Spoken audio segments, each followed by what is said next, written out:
ঢাকা মহানগর যুবলীগ উত্তর অন্তর্গত ১৩ নম্বর ওয়ার্ড যুবলীগের সভাপতি মাকসুদুল আলম মাসুম দীর্ঘ প্রায় ১৫ মাস ধরে কারাবন্দী।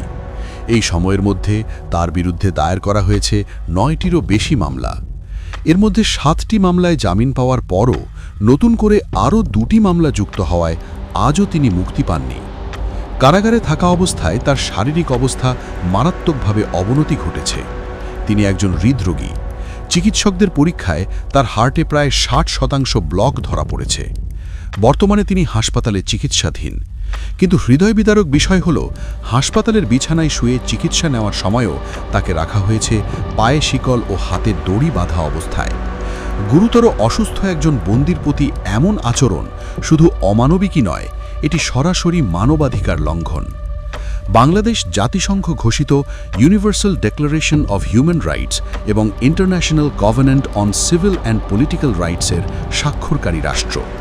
এসব আন্তর্জাতিক সনদে স্পষ্টভাবে বলা হয়েছে, গুরুতর অসুস্থ বন্দীর ক্ষেত্রে মানবিক ও সম্মানজনক চিকিৎসা নিশ্চিত করা রাষ্ট্রের দায়িত্ব।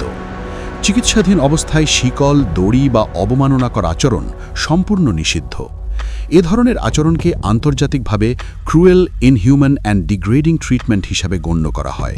আইন অনুযায়ী একজন ব্যক্তির বিরুদ্ধে একাধিক মামলা থাকা অসম্ভব নয়, কিন্তু একটির পর একটি মামলায় জামিন পাওয়ার পর নতুন মামলা যুক্ত করে তাকে কারাগারে আটকে রাখা একটি গভীরতর প্রশ্ন তোলে।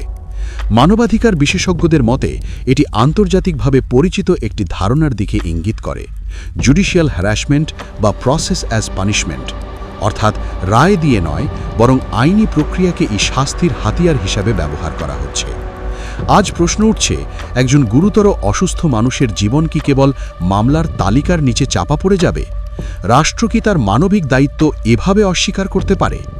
মাকসুদুল আলম মাসুমের চিকিৎসা ও মানবিক মর্যাদা নিশ্চিত করা এখন আর কোনো রাজনৈতিক বিষয় নয়, এটি মানবতার প্রশ্ন।